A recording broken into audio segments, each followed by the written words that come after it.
There is a man who works with a bunch of other firemen. They work for the government, they are paid to burn books.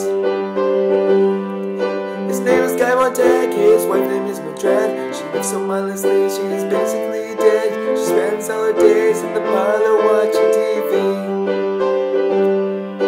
He works quite often, he works late shifts. He's coming home one night, meets a girl who lifts the veil off his eyes and helps him finally see that he's not really happy, that there's so much more to life, that he doesn't even love his very own wife. There's something in this world that just ain't quite right. Monty comes home to find Millie on the bed. She took so many pills, he's surprised she isn't dead. He makes a phone call.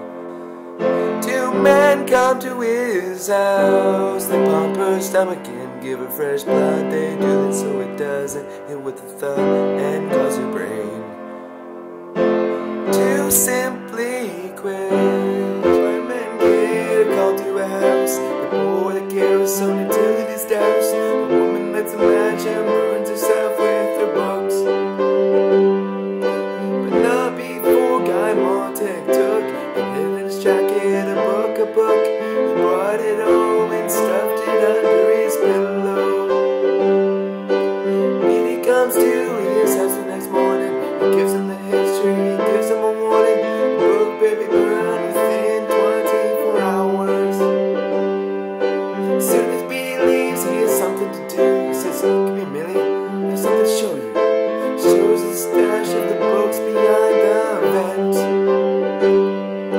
Against her will, he starts flipping through the books. She thinks he's gone crazy, she's giving him the look. She thinks the books are a jumble of meaningless words. Outside the door they hear a sound. Monty can tell it's mechanical, but just as great as it came and left. Monty thinks back to when he met the old man. He digs out his address, he has a plan. He retrieves the Bible and hops on the subway. He tries to memorize part of the book. It proves to be harder than it looked. The advertising on the radio does not help. He knocks on the door, Faber's opens it slowly. He goes inside, shows him the book, it is holy. Faber's amazed and tells him that he's brave. You're brave. Faber and Monty, they have a plan. Plant books in the houses of the firemen and set off the alarms so that they get burned.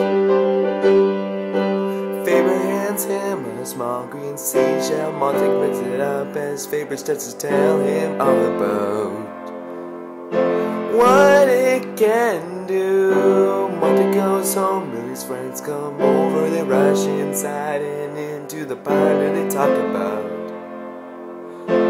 politics, kids, and wars. And he didn't want to hear anymore. He gets out a book, he's asked what it's for.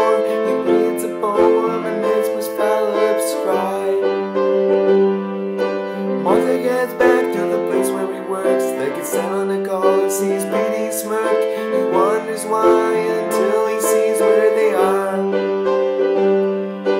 Monty comes out, Petey does too.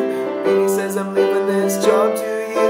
He hands Montag the flamethrower. He said when he was done, he was under arrest. To his surprise, Montag didn't protest. But then again, he had the upper hand.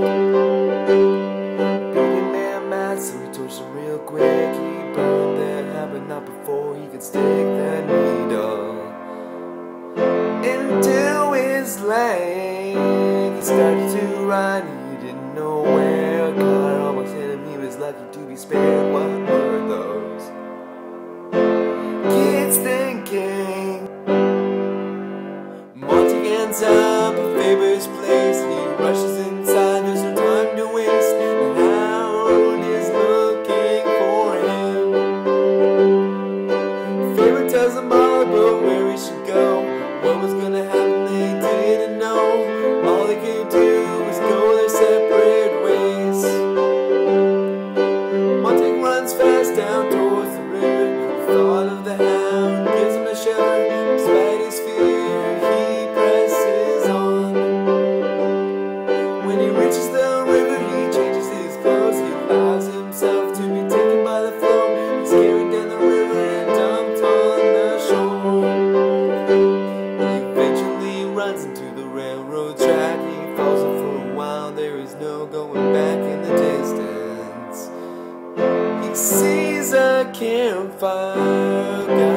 fire was a group of men. They welcomed him, introduced each of them. It turns out they had all memorized books too. The jets fly over the bombs I'll drop. The city is fine, there is nothing left. Once it leaves with all the men back to the city, going to start again.